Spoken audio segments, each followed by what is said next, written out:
বিশ্বায়নের ঝলমলে মঞ্চে আজ প্রতিনিধিত্ব আর প্রচারের সীমারেখা ক্রমশই অস্পষ্ট। আন্তর্জাতিক পুরস্কার বিতরণীর আলোকবৃত্তে কোনো তারকার একটি মাত্র সম্ভাষণ মুহূর্তেই সোশ্যাল মিডিয়ায় ঐতিহাসিক তকমা পেয়ে যায়, আর সেই আবেগের ঢেউয়ে চাপা পড়ে যায় শিল্পের গভীরতর সাফল্যের গল্প। British academy of film and television আর্টসের মঞ্চে আলিয়া ভাটের উচ্চারিত একটি নমস্কার ঘিরে যে উন্মাদনা তৈরি হলো তা শুধু এক তারকার উপস্থিতির গল্প নয়, এটি আমাদের সময়ের মানসিক আয়না। এই গল্প তাই কেবল একজন অভিনেত্রীর নয়, বরং প্রশ্ন তোলে, আমরা কি সত্যি সংস্কৃতির জয় উদ্যাপন করছি, নাকি নিখুঁতভাবে নির্মিত এক বৈশ্বিক বিপণন কৌশলের অংশ হয়ে উঠছে? নমস্কার, আমি রিম্পি, আপনারা দেখছেন হাই নিউজ।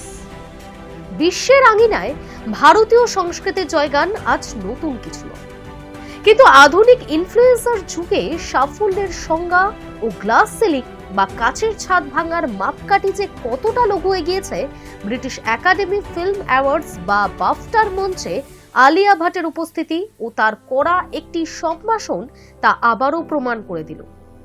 আলিয়ার মুখে স্রেফ একটি হিন্দি শব্দ নমস্কার শোনা মাত্রই সোশ্যাল মিডিয়া ও সংবাদ মাধ্যমের একাংশ দাবি করে বসল এক মহাজাগতিক ইতিহাস সৃষ্টি হয়েছে।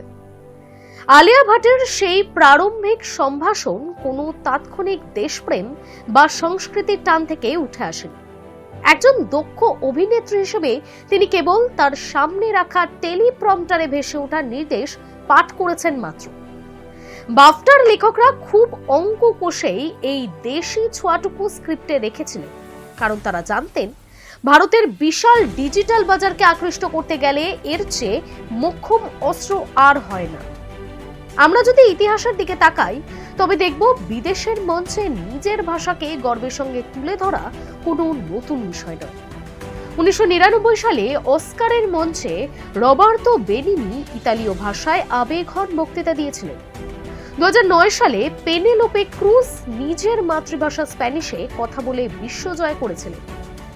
এমনকি 2020 সালে দক্ষিণ কোরীয় পরিচালক বং জুন হো দোভাষীর সাহায্য নিয়ে কোরিয়ান ভাষায় দীর্ঘ ভাষণ দিয়ে বুঝিয়ে দিয়েছিলেন যে শিল্পই শ্রেষ্ঠ ভাষা। সেই তুলনায় আলিয়ার একটি মাত্র পূর্ব নির্ধারিত শব্দ উচ্চারণকে যুগান্তরকারী তকমা দেওয়াটা কেবল অতিশয়োক্তি নয়, বরং প্রকৃত কৃতীদের কৃতিত্বকে খাটো করা। আলিয়াকে নিয়ে যখন গোটা দেশ মত্ত, তখন আমাদের উদাসীনতার অন্ধকারে তলিয়ে গিয়েছেন মণিপুরী পরিচালক লক্ষ্মীপ্রিয়া দেবী। তার ছবি বুম বাফটার মঞ্চে সেরা শিশু ও পারিবারিক চলচ্চিত্রের শিরোপা জিতেছে। সেখানে পরিচালক নিজের মাতৃভাষায় পুরু মজারি বলে বিশ্বকে স্বাগত জানিয়েছিলেন, কিন্তু সোশ্যাল মিডিয়ায় সেই মণিপুরী শব্দ বা সেই ঐতিহাসিক জয় নিয়ে কোনো ভাইরাল ট্রেন্ড দেখা গেল না। আদতে বাফটার মতো মঞ্চগুলোতে ভারতীয় তারকাদের উপস্থিতি এখন অনেকটা ব্রাউন বেটিং বা বাদামি চামড়ার দর্শকদের টোপ দেওয়ার সামিল। আলিয়ার প্রায় 87 মিলিয়নের ইনস্টাগ্রাম অনুগামী ছিল আয়োজকদের মূল লক্ষ্য। বাফটা কর্তৃপক্ষ পেয়েছে কাঙ্ক্ষিত ভিউ আর লাইক, আর বিনিময়ে আমাদের তারকারা পেয়েছেন সাময়িক একটু প্রচারের আলো। আলিয়ার এই নমস্কার কোনো প্রথা ভাঙার গল্প নয়, বরং বিশ্বায়িত বাজারের কাছে আমাদের নতজানু হওয়ারই প্রতিফলন। বাফটার মঞ্চে আলিয়ার প্রতিভা কথা বলেছে ভারতের জনশক্তি আর গ্রাহক সংখ্যা। ভারত তখনই প্রকৃত অর্থে বিশ্বমঞ্চে কাচের ছাদ ভাঙবে যখন আলিয়ার গ্ল্যামারের চেয়ে লক্ষ্মীপ্রিয়া দেবীদের সৃজনশীলতা আমাদের আবেগকে বেশি আলোড়িত করবে।